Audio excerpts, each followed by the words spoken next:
promoxano A2 y por acción de la prostaciclina sintetasa,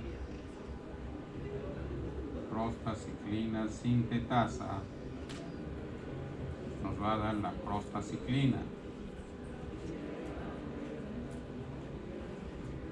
Esa es la famosa cascada del ácido araquidónico.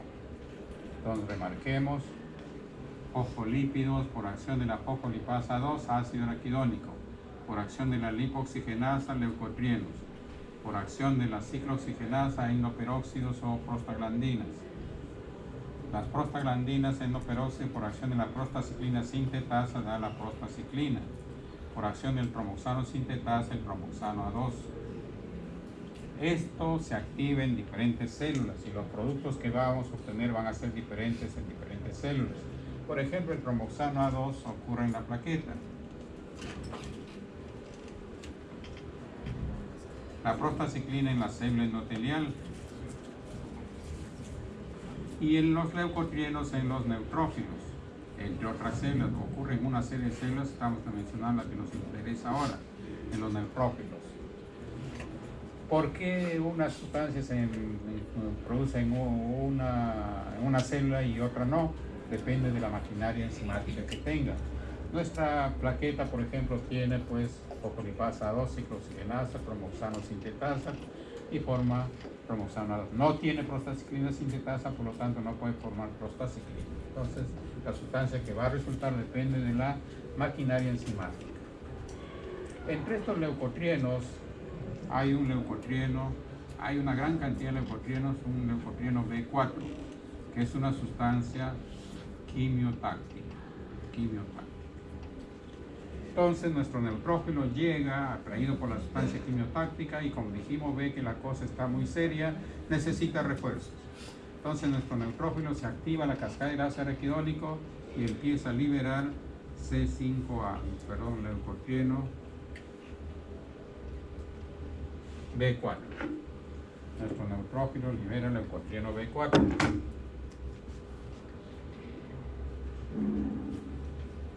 ¿Y qué hace el leucotrieno B4? Atrae a más neutrófilos. Entonces, otra fuente de sustancia quimiotáctica es el producto de las células activadas. Igual ocurre con los monocitos, otras células que se han activado, también en ellas se activa la cascada del ácido araquidónico y produce pues sustancia quimiotáctica.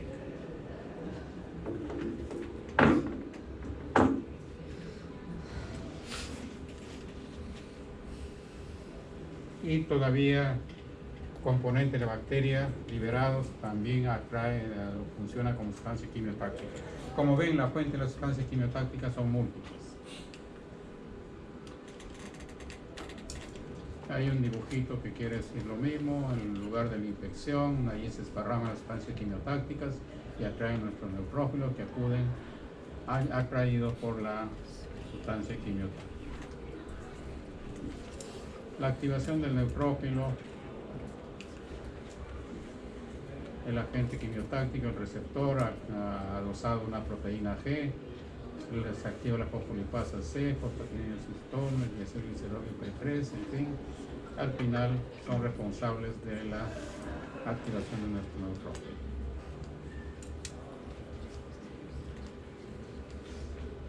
Entonces, péptidos quimiotácticos componen del complemento, complejos inmunes, cambios en el potencial de membrana y al final remodelamiento de los fosfolípidos de la membrana celular con activación de la fosfolipasa 2. Es el mecanismo como se activa la fosfolipasa 2 que desencadena la cascada del ácido araquidónico.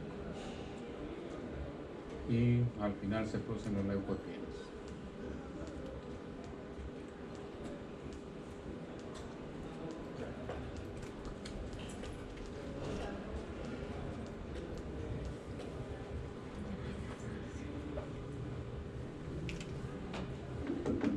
Bien, entonces decíamos que la función básica de los neutrófilos era defendernos contra las infecciones. ¿Y cómo lo hacen? Fagocitando al agente invasor. Para eso dijimos que tenía ciertas propiedades.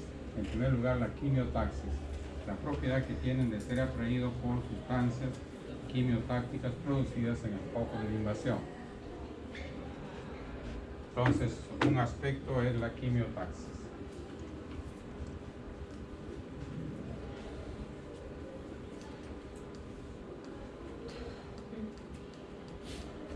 Otro aspecto es la diapedesis. Entonces, nuestros neutrófilos se encuentran circulando con todos los elementos de la sangre.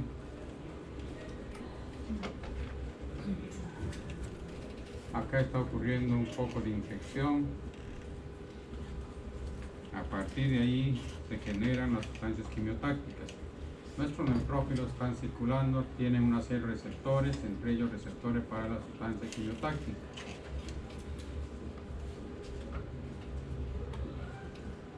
Y acá se desprenden las sustancias quimiotácticas que se esparraman en toda dirección, eventualmente alcanzan nuestro neutrófilo. Nuestro neutrófilo, una vez que es alcanzado por la sustancia quimiotáctica, empieza a movilizarse en esa dirección. Pero la primera barrera con que chocan es con el endotelio vascular. El endotelio vascular es una capa continua de células apoyadas en la membrana basal. Entonces nuestro neutrófilo empieza a movilizarse en la dirección que ha sido estimulado, pero se encuentra con el endotelio vascular. ¿Qué pasa ahora? El neutrófilo tiene la propiedad de atravesar el endotelio vascular, fenómeno que se llama la diapedesis. Entonces, ¿cómo definieron la diapedesis? La propiedad que tienen los neutrófilos de poder atravesar la membrana celular. ¿Cómo lo hacen? El endotelio vascular, perdón. ¿Cómo lo hacen? Se deslizan entre célula y célula endotelial. Se deslizan entre célula endotelial y perforan la membrana basal mediante el contenido de sus granulaciones terciarias. Se disuelven, hacen un hueco en la membrana basal y nada los detiene para cumplir con su función. Entonces, la diapedesis, la propiedad que tiene de poder atravesar el endotelio vascular, ¿cómo lo hacen? Se deslizan entre células endoteliales y perforan la membrana basal mediante contenido de sus granulaciones terciarias.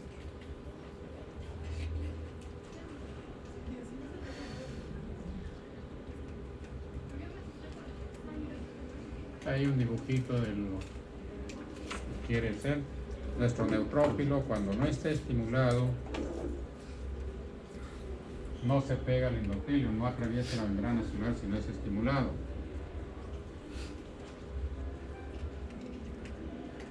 En general vamos a ver que cuando una célula va a atravesar otra célula o un tejido o una membrana, siempre debe ser estimulado previamente. Y nuestro neutrófilo es estimulado por las sustancias quimiotácticas u otros factores, se mueve y va a atravesar el endotelio vascular. Repito, si no está estimulado, no atraviesa la membrana celular. Y esas moléculas que activan nuestro neutrófilo son las selectinas. Las selectinas, que son como ganchos que aparecen en la membrana del neutrófilo, aparecen en la célula endotelial, entonces se enganchan y permite la adhesión, luego la transmigración a través del endotelio vascular. Acá entonces nuestro neutrófilo tiene sus receptores, está circulando libremente, no está estimulado. Al ser estimulado, genera las selectinas que se van a pegar a las selectinas del endotelio. Una vez que se ha pegado, empieza el rodamiento, ya no está libre como en este caso, sino que empieza a rodar y aparecen las integrinas, que son ganchos más fijos, más intensos. Entonces nuestro neutrófilo ya empieza a arrastrarse, ya no rueda sino a arrastrarse, y al final atraviesa el endotelio vascular por las rendijas. Acá las moléculas involucradas en el rodamiento, las selectinas, en la activación las citoquinas, quimoquinas, las integrinas, en la adhesión y en la migración también las integrinas. O sea, las selectinas es un enlace suave, las integrinas es un enlace potente.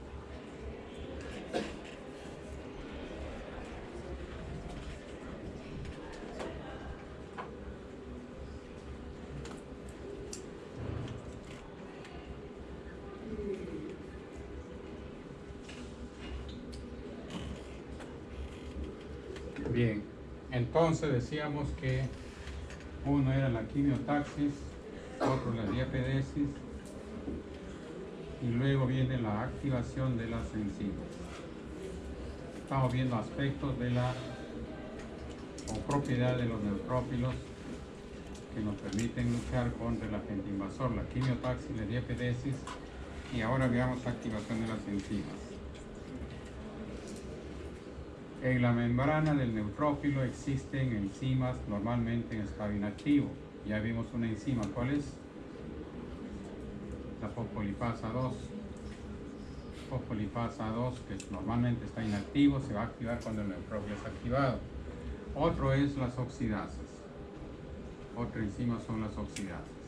Las oxidasas transforman el oxígeno molecular en ion hiperóxido, un radical libre. Entonces las oxidasas transforman el oxígeno molecular, el oxígeno normal en ion hiperóxido. Entonces cuando el neutrófilo se activan las oxidasas y hay un brusco aumento del consumo de oxígeno. A ese brusco aumento le llaman incendio o combustión metabólica. Entonces hay un brusco aumento del consumo de oxígeno y se transforma en ion hiperóxido. El ion hiperóxido, por unas reacciones llamadas de dismutación, cambian de forma, mutan a ion oxidrilo y peróxido de hidrógeno. Entonces cuando nuestro neutrófilo se va activando, se van formando ion hiperóxido, ion oxidrilo, peróxido de hidrógeno, sustancias sumamente tóxicas, microbicidas. Entonces, 1 fue la quimiotaxis, 2 la diepedesis, 3 activación de las enzimas, 4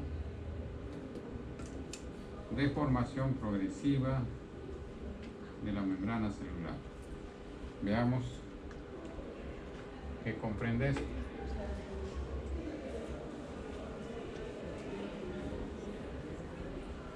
Cuando un agente extraño ingresa al organismo,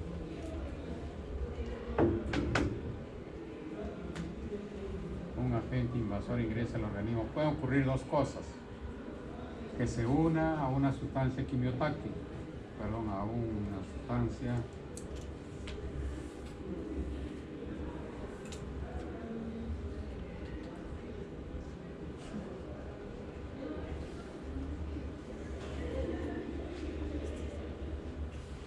opsonizante. Entonces un agente que ingresó puede unirse a una sustancia opsonizante. ¿Cuáles son las sustancias opsonizantes? Las sustancias opsonizantes importantes, una ya conocemos cuál es, C3b. ¿De dónde viene el C3b? De la activación del sistema del complemento. Y la inmunoglobulina G. En especial el 1 y el 3. Entonces un microbio que ingresó puede unirse a una proteína del sistema del complemento o una proteína G, o no opsonizarse.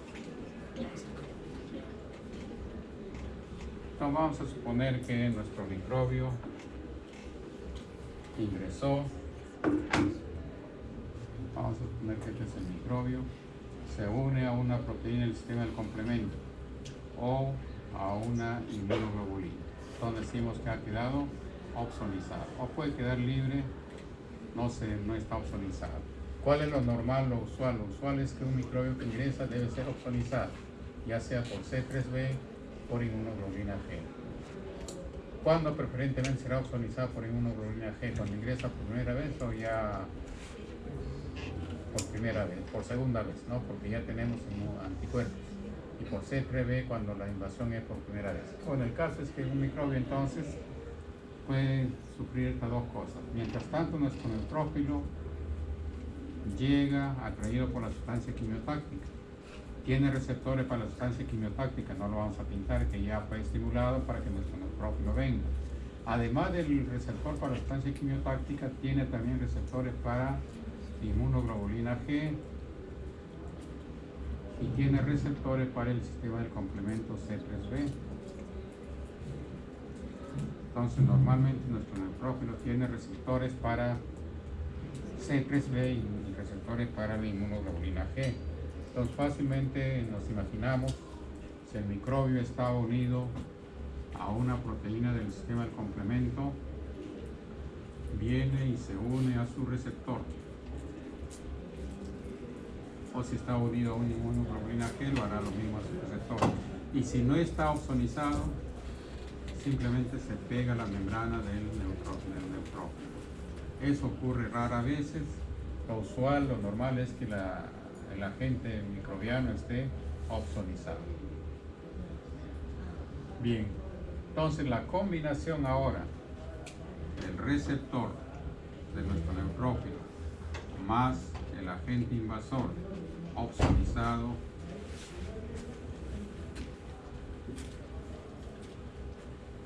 provoca la activación del neutrófilo. Activación del neutrófilo, que en primer lugar será activación de las enzimas fosfolipasa 2, las oxidases, en fin, y segundo, la deformación progresiva de la membrana celular. ¿En qué consiste eso? Entonces, nuestro neutrófilo empieza a deformar su membrana celular.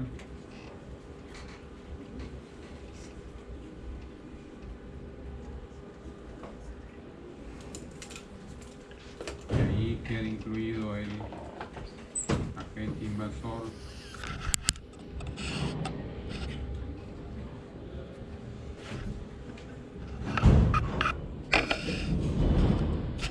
hay una deformación progresiva de la membrana celular, un reordenamiento de las moléculas de la membrana celular hasta que al final se forma una cavidad llamada fagosoma. Estómago de nuestro neutrófilo. Entonces el agente invasor ha quedado incluido dentro del organismo de nuestro neutrófilo. Entonces,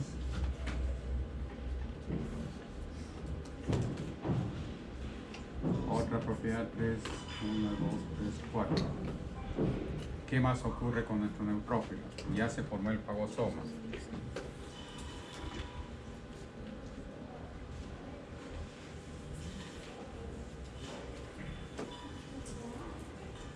Y recuerden que ahí el microbio está vivo.